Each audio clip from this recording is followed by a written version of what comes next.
Les gens qui vous voient ramasser des pommes dans ce temps-ci de l'année, doivent vous trouver un peu bizarre, non? Un peu farfelu. Ouais. Ouais, ils disent qu'on est un peu taré de ramasser des pommes dans ce temps-ci de l'année, là. En fait, les pommiculteurs de longue date, ils se demandent... Ben là, en fait, maintenant, ils commencent à savoir qu'est-ce qu'on fait, parce que ça fait quelques années. Mais au début, ils se demandaient vraiment, les autres, c'est des gens de la ville, ils n'ont pas compris que les pommes n'étaient pas bonnes. Il existe très peu de ces pommiers exceptionnels qui gardent leurs pommes tout l'hiver.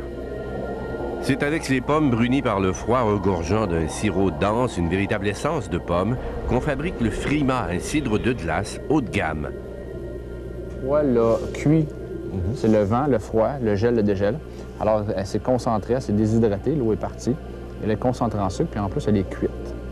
Et là, la raison pourquoi il faut qu'il fasse très froid, c'est que la pomme, elle ne gèle plus.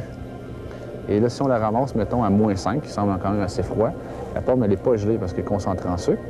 Et là, le moment qu'on les ramasse, ils vont tous s'effoirer.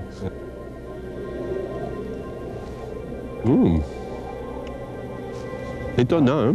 On ne penserait pas que ces pommes-là sont bonnes, mais elles sont délicieuses. Ben oui. Comment ça se fait que cet arbre-là garde ses pommes l'hiver? D'habitude, les pommes tombent, non? Oui, ça, c'est une pomme particulière que, malheureusement ou heureusement, on ne sait pas la variété de pommes. On a 2, 3 agronomes même qui sont venus pendant la belle saison pour essayer de les identifier. Et il y a plusieurs variétés de pommes qui ont été développées avec les années. Et celui-là, on n'arrive pas à savoir c'est quoi. François Pouliot tente de reproduire ces pommiers uniques pour augmenter sa production de Frima, qui était de seulement 1333 bouteilles en 2002. Chaque bouteille est numérotée à la main. Ça, c'est gelé, là. Alors nous, on cueille la pomme gelée comme ça, on la ramène à la cidrerie et on les presse gelées.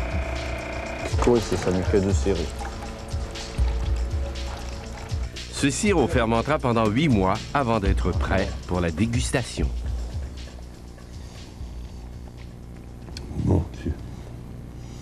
Quel délice, hein? Passer au froid. L'autre cidre de glace fabriqué ici est fait à partir de pommes cueillies de façon traditionnelle, à l'automne.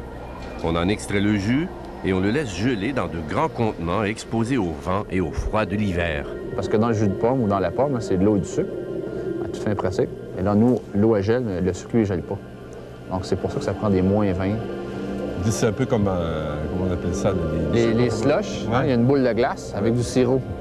Alors, si on suce la boule de glace, tout le sirop sort, la glace reste là. Donc, c'est le même procédé. Il est plus facile donc d'élaborer ce cidre de glace qui s'appelle neige. François Pouliot veut tripler sa production cette année. On est présentement près d'une quinzaine de producteurs au Québec qui font du cidre de glace. Juste comme exemple, cette année, on va produire près, nous, la face cachée de la pomme, près de 150 000 bouteilles. Donc, ça commence à être assez intéressant. Ces cidres de glace ne sont pas vendus seulement au Québec. On commence à les découvrir en France. Ils sont déjà disponibles dans plus de 50 points de vente, rien qu'à Paris. Un peu comme le vin de glace qui est fait pour l'Ontario. Nous, on prétend que le cidre de glace pour devenir emblématique pour le Québec.